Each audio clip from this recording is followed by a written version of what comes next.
मैं लोगों को देखता हूँ कि यार उनकी लाइफ में ना कुछ अप एंड डाउन चल रहा होता है, घर वालों से नहीं बन रही होती, स्ट्रेस आ रहा होता है, असाइनमेंट्स का स्ट्रेस है, इनकम्प्लीट टास्क का स्ट्रेस है, वो रूटीन नहीं फॉलो कर पाते, फेल होते हैं, उनसे वो जिम्मेदारियाँ नहीं निभाई जा रही जो उन पर मुसल्लत है, वो डिप्रेशन में जाते हैं, वो एंग्जाइटी में जाते हैं। अब शैतान मज़ीद डिप्रेस करता है और फिर उनकी नमाज़ें आहिस्ता आहिस्ता छूटती हैं, उनकी नमाज़ों में वो मज़ा नहीं रहता, उनकी इबादत में वो मज़ा नहीं रहता। क्या चाल है यार, देखें आप उसकी।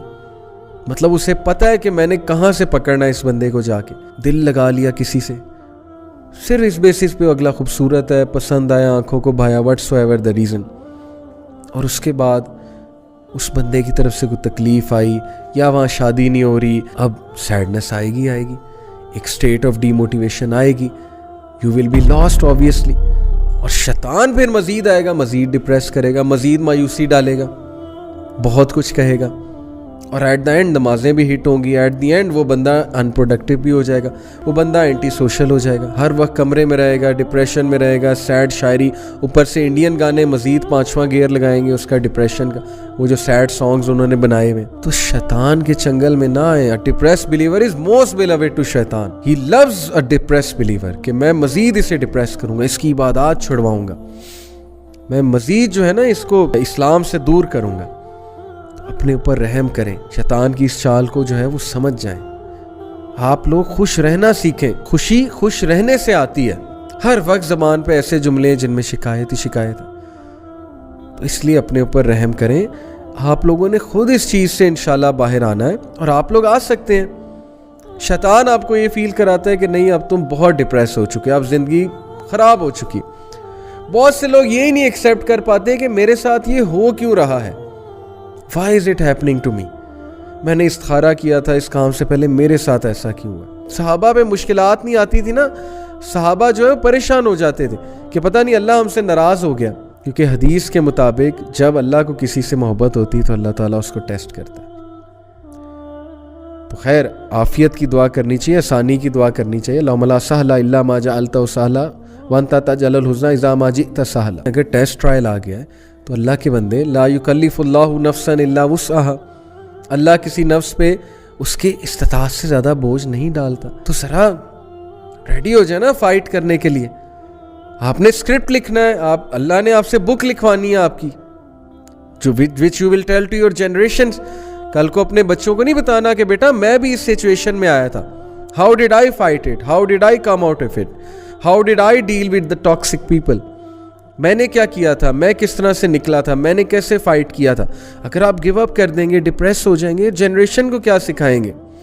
और मर्दों से ख़ास तौर पे आपको कव्वाम बनाया अल्लाह ने। अगर आप डिप्रेशन में चले जाएंगे, अगर आप जो है वो हाथ पर हाथ धरे बैठे रहेंगे, अगर आप डिमोटिवेटेड होके बैठ जाएंगे, तो फिर आपके घर वालों का क्या होगा। आप तो लीडर हैं घर के, इसलिए लीड फ्रॉम द फ्रंट, मर्द बने मर्द, और अल्लाह ताला से मदद तलब करें।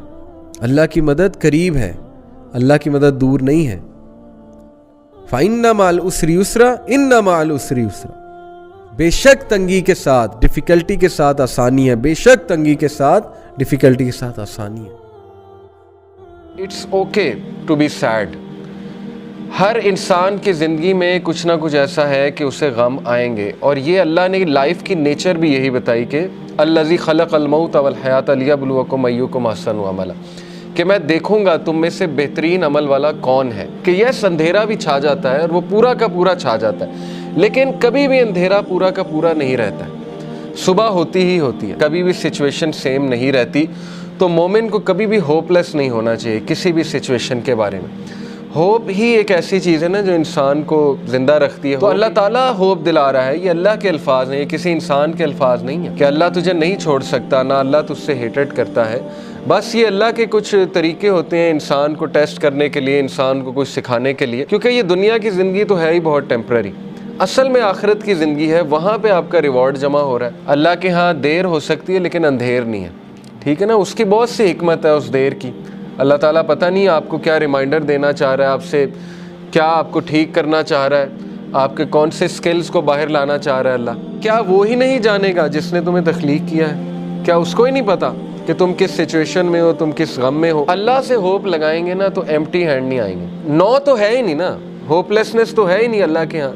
इसलिए ये शैतान होपलेस करता है बंदे को आके कि जी तुझे तो ये मिला ही नहीं, पता नहीं उसके बदले अल्लाह ने क्या देना है। तेरा रब तुझे इतना देने वाला है अनकरीब कि तू राज़ी हो जाएगा। जो बंदा खुद पेन में होता है ना, वो फिर दूसरों की बड़ी ज़बरदस्त मदद करता है। तो गम कोई बुरी बात नहीं है, ठीक है ना। गम को सज़ा ना समझें। गम जो है ये तो रूहानियत की सीढ़ी है। इस रूहानियत की सीढ़ी पे चढ़ के इंसान का जो है वो दिल नर्म होता है, फिर वो दूसरों का गम फील करता है और फिर वो दूसरों के लिए कुछ करता है। देखे ना, जिनसे अल्लाह नाराज़ होता है उनको तो ये साइन ही नहीं मिलते, वो तो फुल मज़े में होते हैं। उनको ना कोई मुसीबत आती, ना कोई प्रॉब्लम आती। जैसे अल्लाह के नबी सल्लल्लाहु अलैहि वसल्लम को अल्लाह ने कहा कि इनका जो मज़ा है, इनका खाना पीना, इनकी अयाशी आपको धोखे में ना डाले। ये अल्लाह ताला इनको ढील दे रहा है, यानी अल्लाह इनसे इस हद तक नाराज़ हो चुका है कि अल्लाह इनकी केयर ही नहीं कर रहा। जिस शख्स से अल्लाह नाराज़ हो जाता है तो फिर अल्लाह के नबी ने कहा कि फिर अल्लाह ताला उसकी वो भटकता रहे और वो जिस वादी में मरे अल्लाह को उसकी कोई फ़िक्र नहीं है।